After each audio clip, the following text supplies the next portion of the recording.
Article number 11. African slavery in the Americas. One of the most tragic parts of the history of North and South America is the period of African slavery. For hundreds of years, many people were taken from Africa by force to work in the fields of many different countries in North and South America.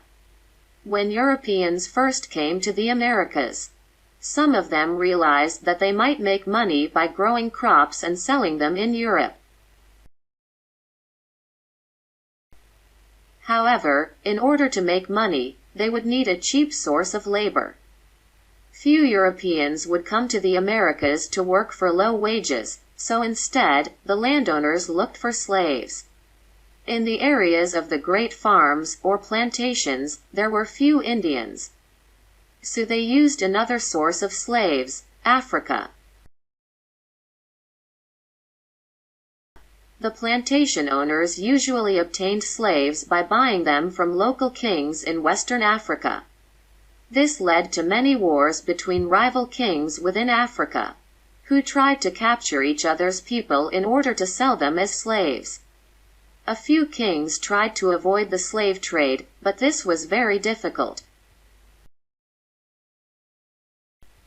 During a period of several hundred years, from the 1500s to the 1800s, about 12 million people were taken from Western Africa to the Americas.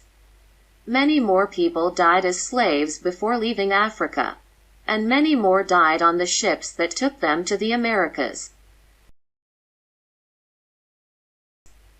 This was because the conditions on the ships were extremely unhealthy.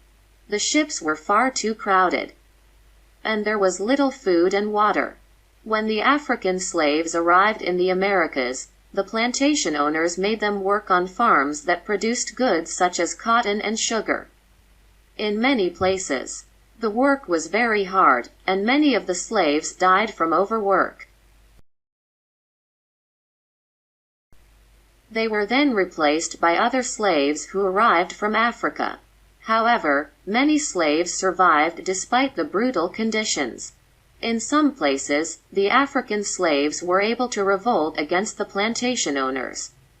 However, this was difficult because the slaves who had recently arrived spoke many different languages. Some slaves escaped into wilderness areas and were able to remain free from the plantation owners. As time went by, many people in Europe and in the Americas realized that slavery was wrong. By the 1830s, slavery had been ended, or abolished, in islands owned by the British, and in parts of the United States. In the southern United States, slavery was ended in the 1860s. During the Civil War.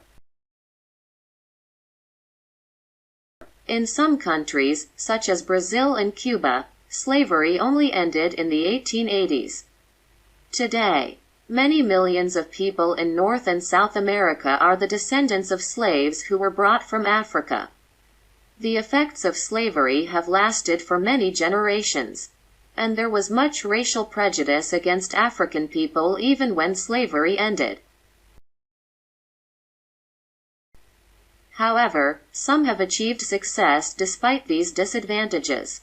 Today, the people of African background in North and South America are a very important part of the population in many countries.